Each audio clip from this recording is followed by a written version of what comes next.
This is the ultimate guide to Frozone and Deadlock. No, I mean, this is the ultimate guide to Kelvin and Deadlock. And do me a favor, if you're new here or find yourself coming back on the regular and you aren't already subscribed, why not? It's completely free and, well, you're coming back anyways. Like the video if you liked it, but anyways, let's get started. First, I want to talk about his pros and cons, or, well, his strengths and weaknesses. And getting started with one of his many strengths is his mobility. Kelvin has incredible mobility with his second ability, Ice Path. This kind of makes you look like Frozone or Silver Surfer in a way. His Ice Path ability allows for incredible ganking potential, the ability to easily run down enemy laners, and even try to get your team out of sticky situations.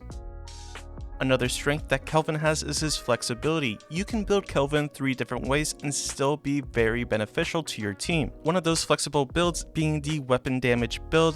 Although it was nerfed in one of the recent patches, you can still use it and you can still do a ton of damage. Now you could also go the spirit damage route, building for your Arctic Beam and dealing loads of damage and being super oppressive. Or you can go the supportive build route, which I've actually grown to like a lot more than the other two. Now with the release of the ranked game mode in the October 10th patch, click top right if you haven't seen that, I would encourage you to go the supportive route as it's just beneficial to your team. Now another major strength for Kelvin is his insane teamfighting ability, where he can pretty much isolate targets down, heal your team, deal damage to the enemy, and just cause a lot of chaos. Another strength that I will say he has is that he's super oppressive in the early stages of the laning phase, dropping his nades whenever, using the Arctic Beam to slow and just pressure you a ton, or the ability to quickly escape or even initiate ganks for your team.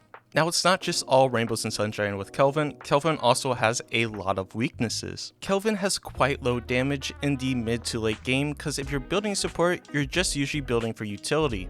Another weakness is actually building the support build. You can see it kind of like a double-edged sword. You have to rely on teammates to do a ton of damage, and well, if they're not doing damage, you can't really do anything because you're building support. That's why he's playing support. Kelvin, especially in the ranked game mode, which is solo queue, can be extremely frustrating, but if pulled off correctly, can be super beneficial to you and your team.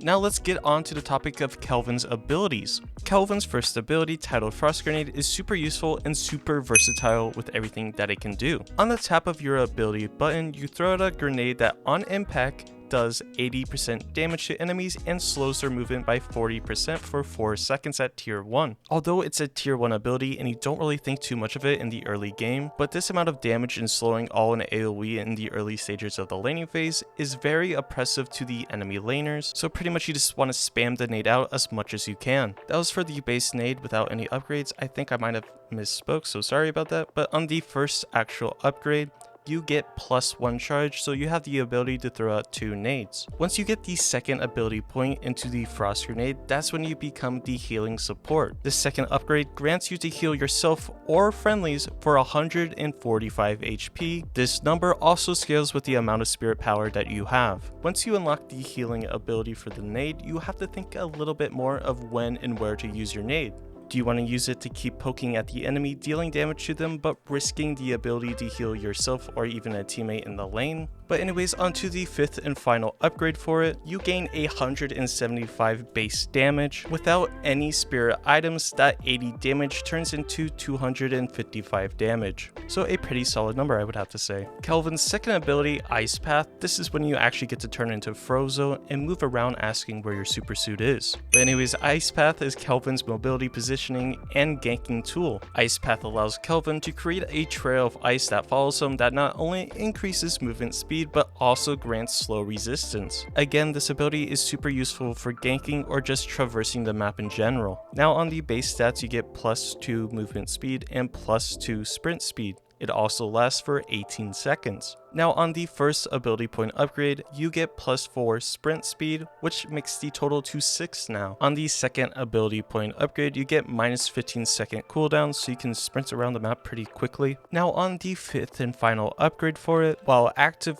gain +1 spirit power per meter of ice you traverse, with a max of 55 spirit power. A more simpler way to think of it is as you have the final upgrade on the ice path, as you use it you deal more damage. Then next up we have Kelvin's probably most annoying ability to play against, the Arctic Beam. The beam channels the freezing energy into a long range beam, dealing 60 DPS and building up to a massive 50% movement slow and 40% fire rate slow. On the first ability point upgrade for it, you get a minus 7.5 second cooldown. The second ability point upgrade grants you plus 40 DPS, making that base total to 100. On the fifth and final upgrade, this is what grants you the 2 additional beams. It fires 2 additional Arctic beams within 13 meters of your last target that you hit, which is pretty strong in my eyes. Now Kelvin's ultimate ability is titled Frozen Shelter, but I like to refer to it as the Thunder Dome. The dome, once created, cannot be destroyed by any external factors, only Kelvin can get rid of it, or if the time runs up. But while you're inside the dome, it provides 120 health regeneration to yourself and allies, and gives enemies within it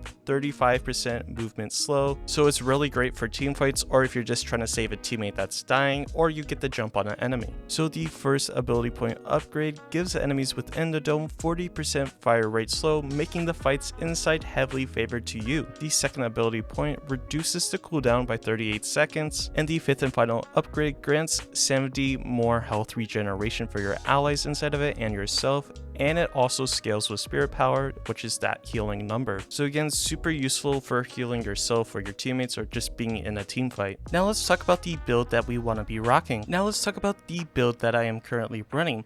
This is a adaptation from Piggy's build. If you don't know Piggy, he's an EU player, really high ranked and a really great support player, so all credit to him. But this is my spin on it. It's titled Healbot and it's published so you can find it.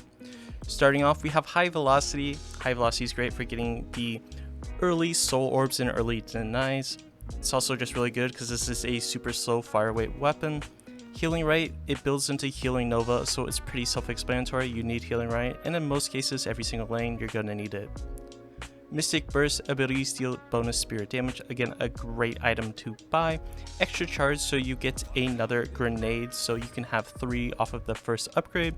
Mystic Reach is really good for the Arctic Beam, so you can get maximum range. Sprint Boots is a must. Again, Sprint Boots, I have it on every single build that I do. It's just too good not to have. Then we have Healing Nova. Again, it's building off of Healing Right, and we're playing support, so we're running Healing Nova. Quicksilver, when you do Quicksilver, you're going to be applying it onto your Frost Grenade, so you instantly reload after you grenade. Slowing Hex is a no-brainer. Give them even more slow with the Arctic Beam. Healing Booster, so your healing nades do more. Rescue Beam is an amazing tool for people that are playing support. Enduring Speed, again, just a downright great item to have. Debuff Remover, if you're playing against characters like Infernus, Bebop, things like that. Heal Bane if you're playing against like a Lady Geist. Improved Burst is a no-brainer. You get the Spirit Shield and you get the weapon damage. Rapid Recharge, so you can get your more grenades. You get another grenade and they just come back faster. Fleet Footwork for the speed up when you're on the ice path. Surge of Power you can use if you want to. If you put it on anything, you're going to be putting on Frost Grenade.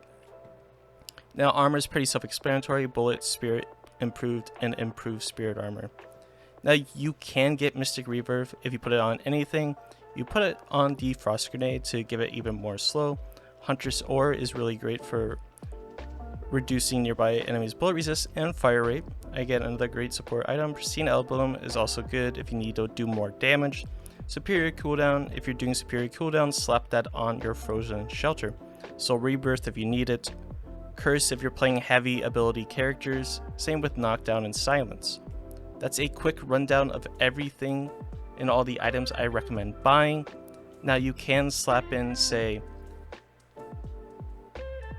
where is it? You could slap in items like Superior Duration. You could also get Mystic Slow in there. It's just whatever you see fit when you're playing the game.